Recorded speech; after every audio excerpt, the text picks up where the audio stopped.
चला, भारताच्या आर्थिक नियोजनाबद्दल काय खरे नाही. आता इथं तुम्हाला कंबाईन जरी म्हणत असाल तुम्ही तरी लक्षात घ्या, एखादा प्रश्न जरी थोडा असा आला की जनरल स्टेटमेंट वाईज, कारण काय होतं कधी कधी फॅक्टवर खूप जास्त फोकस करतो. पंचवार्षिक योजना म्हणली की फॅक्ट्स, पण त्याच्या व्यतिरिक्त काही स्टेटमेंट वाईज प्रश्न येतात. तो इथं प्रश्न दाखलेला आहे.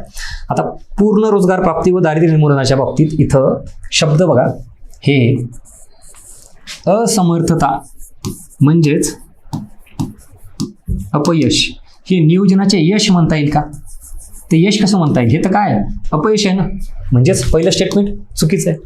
आता मी जे सांगितलं तुम्हाला, जी कॅटेगरी जे विद्यार्थ्यांना मार्क येतात किंवा ज्या मार्कांना विद्यार्थ्यांना कमी मार्क येतात, त्यांनी त्या वाक्याचा अर्थ पटकन काढणं गरजेचं आहे, ज्याला आपण प्रोसेसिंग हा शब्द म्हणतो. उत्तर येणं आणि लवकर उत्तर येणं, त्यामुळे अशा वाक्यांची शब्दांची सवय लावावी म्हणून असे टाकलेले आहेत.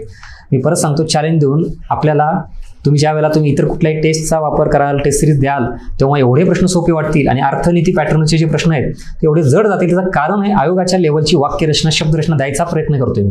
का? कारण ते इथंच मिळावे तुम्हाला, इथंच जड जावं, डोकं असं गरम व्हायला पाहिजे. सर काय म्हणतं, ह्याला काय अर्थ काढायचा आहे, आणि त्याची सवय इथं लागल्यामुळे मग आयोगात जड जाणार नाही. खरंच सांगायचं प्रामाणिकपणे, साधी सिंपल भाषा असते का रे आयोगाची? काशीच असती. सर ह्याला काय म्हणायचं हेच कळत नाही. एक्झॅक्टली, मग त्याच गोष्टी आपण टेस्ट सिरीजमध्ये टाकतोय. म्हणून एवढ्या एफर्ट्सनी जर आपण काम करतोय त्याचा फायदा घ्या. ठीक आहे. सो पूर्ण रोजगार प्राप्ती व दारिद्र्य निर्मूलनाची असमर्थता हे नियोजनाचे यश म्हणता येईल का? तर नाही, हे अपयश आहे ऍक्च्युली. म्हणजेच याचा अर्थ काय, पूर्ण रोजगार प्राप्ती तेवढी पूर्ण प्राप्त झाली का नाही, इव्हन दारिद्र्य निर्मूलन याच्या बाबतीत पण आपण सगळ्या गोष्टी चांगल्या पॉझिटिव्ह नाही करू शकलो. ऍक्च्युली हे असमर्थता ठरली आहे सरकारची सगळी, आणि हेच नियोजनाचं काय अपयश म्हणता येईल. So be careful.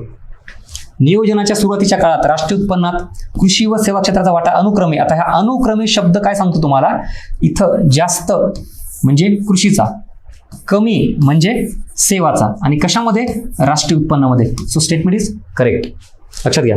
सरळ सरळ नियोजनाच्या सुरुवातीच्या काळामध्ये जर बघितलं तर राष्ट्रीय उत्पन्नात कृषी क्षेत्राचा वाटा काय होता? जास्त होता, आणि सेवा क्षेत्राचा वाटा हा कमी होता. आणि मग नंतरच्या टप्प्यामध्ये काय झालं? एक्झॅक्टली उलट झालं. कृषी क्षेत्राचा वाटा कमी होत गेला, सेवा क्षेत्राचा वाटा वाढत गेला. बस. ह्याच्यात कुठलं वर्ष विचारलंय का? तर नाही. कुठलं पर्सेंटेज विचारलंय का? आकडेवारी विचारली का? तर नाही. सो जनरल स्टेटमेंट आहेत हे आर्थिक नियोजनाबाबत आणि पंचवार्षिक योजनाबाबत, इव्हन LPG पॉलिसीबाबत तुम्हाला येऊ शकतात.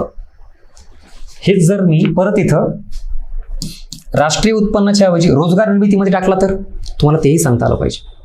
त्यामुळं रोजगार निर्मितीमधील वाटा, कृषी क्षेत्रातील वाटा आपल्याला पंचवार्षिक योजनेसोबत जोडता आलं पाहिजे. आणि ते पण इथं पंचवार्षिक योजना शब्द नाही तर नियोजनाच्या सुरुवातीच्या काळात, म्हणजे याचा अर्थ मग काही 4 पंचवार्षिक योजना, 5 पंचवार्षिक योजना, स्पेसिफिक काही मेन्शन केलेलं नसतं.